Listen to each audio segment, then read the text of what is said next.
Right guys, so let's have a look at some more interesting items. We've got here a Brewers Patent, British manufactured hook spanner. So it hooks, obviously it hooks in. You can obviously choose different sizes. Very simple spanner. Obviously you hold it tight. Very cool, but this one's in lovely condition. Much better than mine, so that's a keeper. We've got this one here, which is a good old Pratt company, Toolsmiths, Greenfield, Massachusetts, with the aluminium handle. Very, very nice indeed, very cool. We've got a Hardy Carter Boston, which is a very nice adjusting spanner. We've got a Gordon's adjusting spanner, so you can obviously adjust it and then quick adjust and then push in, adjust, quick adjust. So that's a Gordon's USA. Very, very nice indeed. Quick adjusting spanner. Not seen one of those before.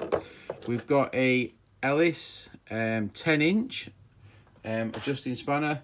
Obviously you flick this to adjust the handle. This one's broken. I think it's been broken on the handle, but it's still a nice Ellis spanner, so that'll be nice.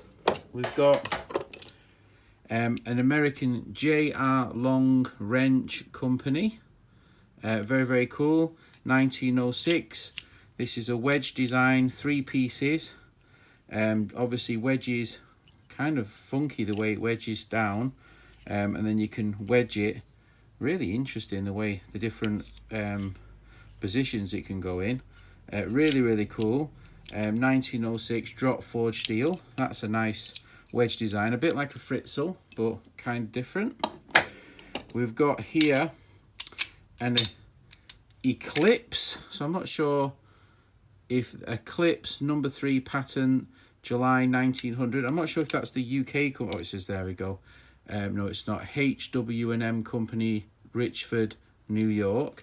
This is an adjusting spanner. You've got a button there, you push it and you can adjust it, quick adjust, and you got a flexible jaw.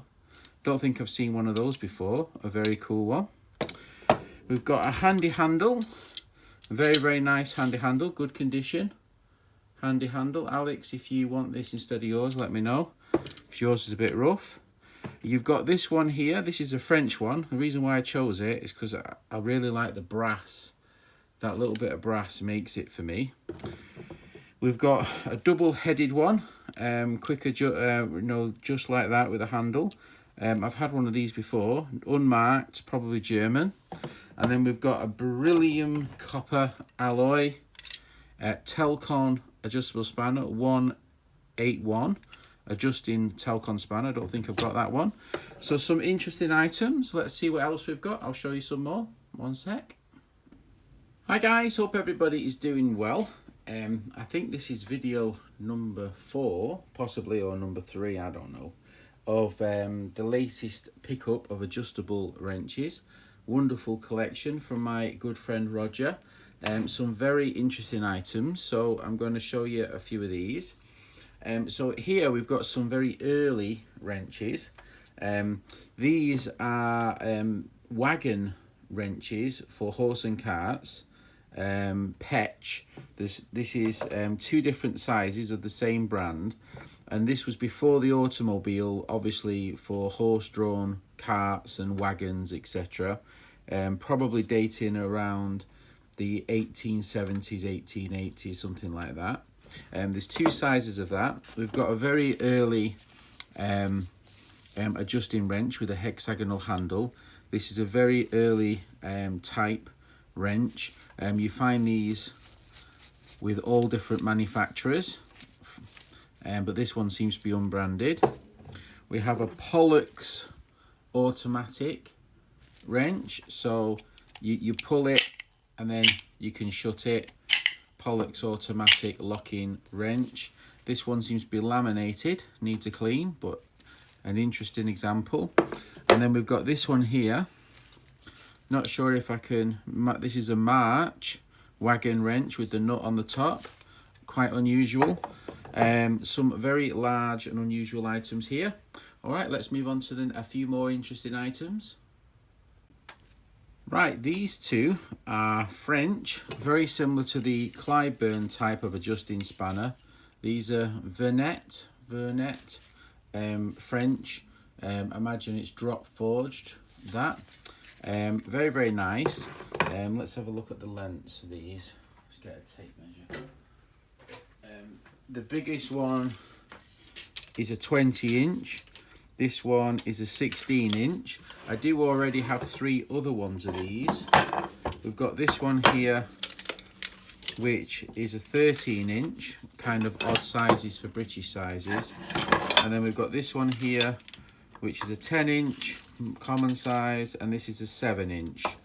So we've got quite a nice set here of French sort of adjusting wrenches, their version sort of a Clyburn style adjusting spanner. Some interesting ones there. So yeah, that's a nice set. I'll try and find a wall spacer for that and hang it. That's really interesting. All right, let's move on to the next thing. Right, so we've got a few more interesting ones. We've got here 2 Oberns, a number 3 and a number 2. These are a funky design, the way that they work and lock onto the nut. Funky design. These London. I thought made in England. I thought these were French, but these are made in England. Did not know that. UGGCL Limited, Gansley Works, something Street, London. Didn't know that. And this one, I'm guessing it says made in, I think this one says made in France. So the same thing, but I thought it was French, but this one's a British one and this one's a French one. We've got this one, which is an unusual one, patented 1888. I'm not quite sure how this works. That obviously locks there, but I'm not quite sure. Oh yeah, that's how it works. You basically lock it into 3 locking positions. You pick one, you lock it down, and you lock it into position. So you've got small. Isn't that fascinating? And then you've got large. Isn't that fascinating? What an interesting wrench. An Atlas wrench. Very, very cool. Interesting design. Never seen that before. We've got 2 drop forged wedge designed spanners. Very, very cool. We've got this one here and this one here. Very, very nice. And then we've got here, we've got another smaller, I think this is a 00 wagon nut wrench.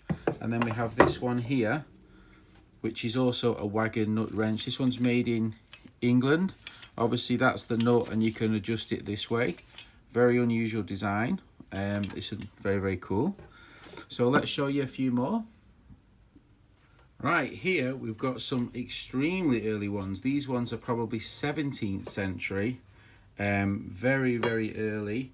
This is a wedge design with a nut wrench on the end. This one is, these are Blacksmith-made. That wheel, that runs so smooth considering how old it is.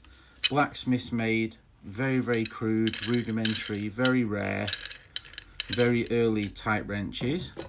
We've got another one here. This one's another wedge design. Very, very cool indeed. And then here we've got our Oliver Manufacturing Company, Chicago.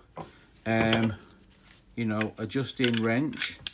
You can adjust it like this and it's got a handle. Very, very cool.